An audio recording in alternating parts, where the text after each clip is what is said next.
This problem comes from the data fitting notes, and we are going to be finding an exponential model for this data set. The data set itself comes from the United States Geological Survey, and it's looking at the number of earthquakes in Oklahoma over the period of years 2004 to 2014.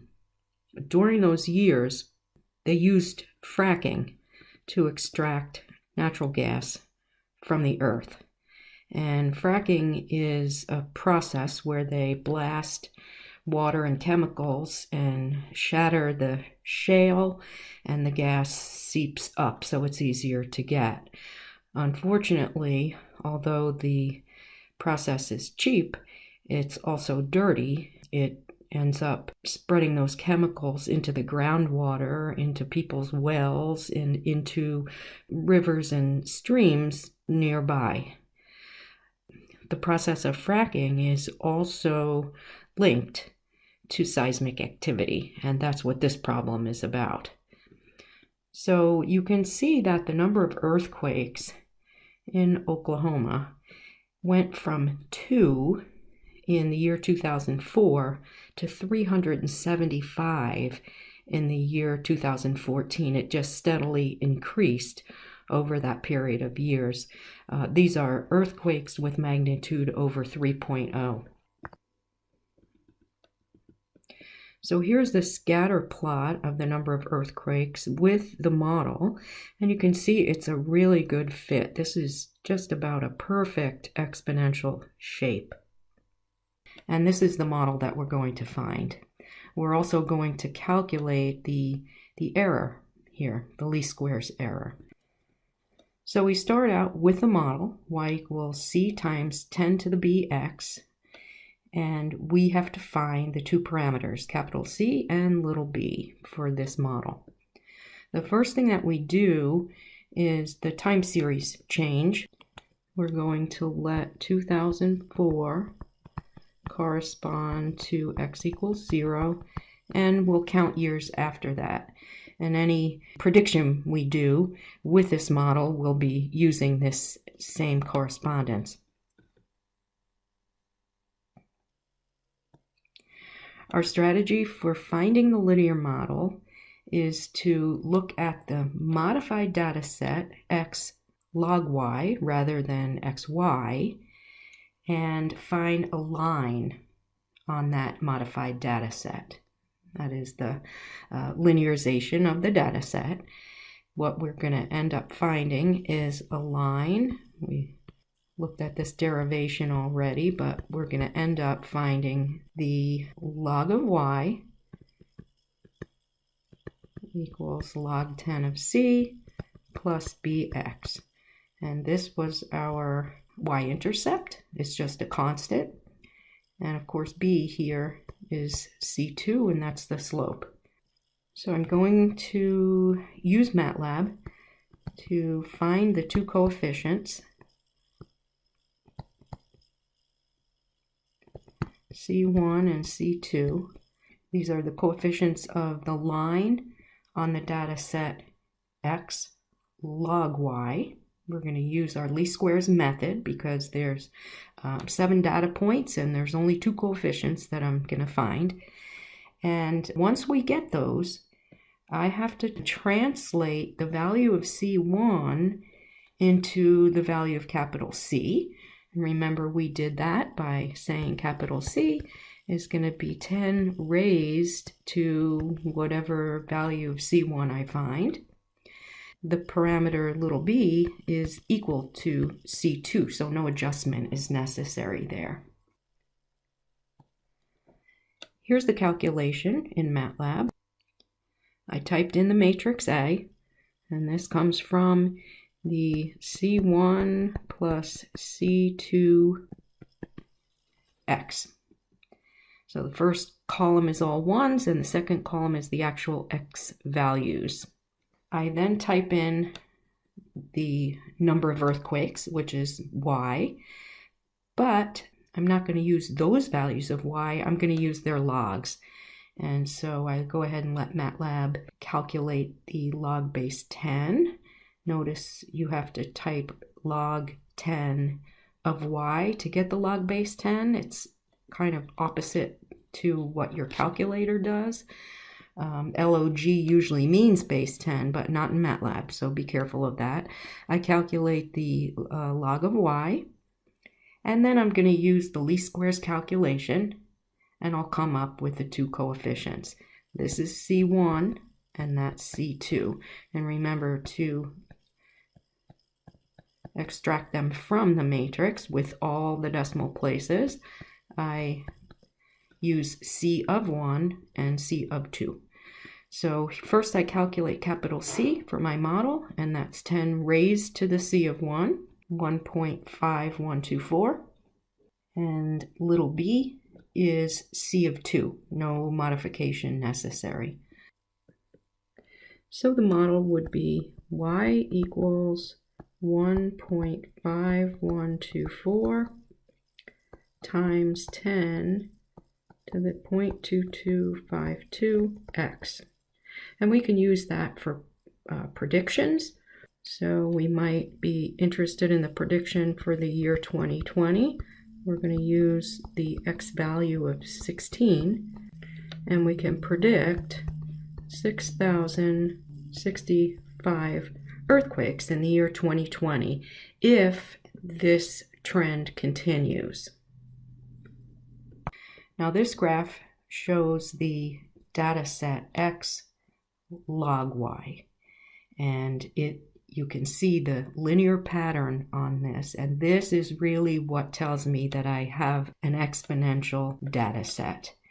If I look at x log y and it lines up like this one does, then I know that the data set is exponential, and I will find an exponential model for that original data set. Here's a graph of the model that we just found and the data set. And what we want to do is to find the least squares error. These points are coming very close, but don't forget that scale is large. Let's go to MATLAB and calculate this. We have to calculate the distance that each data point is from the point on the graph, square them, and add them all up. My calculation is going to be similar to what we did with the line. I'm going to look at my data point. I'm going to look at the point on the graph now. The distance squared, and I'm going to add them all up. So the data point is 0, 2, 2, 3, 5, 20, 6, 35, 764, 9, 109. These are the number of earthquakes. 10, 375. Now the point on the graph, we're going to use the same x coordinate, and we're going to calculate that point on the graph with the model that we just found. So let's take a look at that in MATLAB. After I find that point on the graph, I'm going to subtract it from the data point. I'm going to have that distance and square it. I have my parameters C and little b in MATLAB right now. And in order to calculate the point on the graph, for C times 10 raised to the little b times my first x value was 0. Notice I'm putting the exponent in parentheses, and there's the first y value of the point on the graph. And remember, my data point had 2 earthquakes. So I'm going to take 2 and subtract this number here, and then I'm going to square it. I'm going to go ahead and do that in one step. I'm going to take 2, which is the number of earthquakes, for x equals 0. I'm going to subtract the point on the graph, C times 10 raised to the b times 0. And I want to square this whole quantity. So that was the distance. And I'm gonna then square the distance. So let me put the whole thing in parentheses and square it. So this will calculate the point on the graph. It'll subtract it from the y value of the data point, and it'll square it all in one shot. So there's my first distance squared. Now I want to repeat this line and use the new data point 2, 3. So if I hit the up arrow, it plants the same line, but I have to arrow back, and for year 2, we had 3 earthquakes. And that's where that went there. And then I'll do this again for each data point. Up arrow. I'm going to arrow back, and I have now year 5 and 20 earthquakes. Calculated the distance and squared it. Up arrow again. Year 6, 35 earthquakes, and square that. Year 7, 64 earthquakes, square that. Year 9, there were 109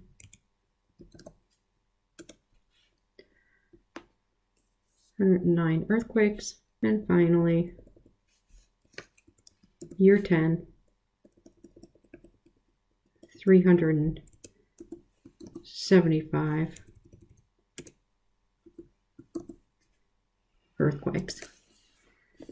So I have to take all of those squares and add them up, and that's going to be least squares error, the total least squares error. Notice in MATLAB, when I have these larger numbers, like we do here, this means move the decimal point 4 places to the right. So that squared distance is huge. It's 10,971. If we look back at the graph, we'll see that to be the largest distance between any data point and the graph. And we'll check that in just a minute. But let me jot down all of these values on our table. The first distance squared, 0.2378, we calculated in MATLAB.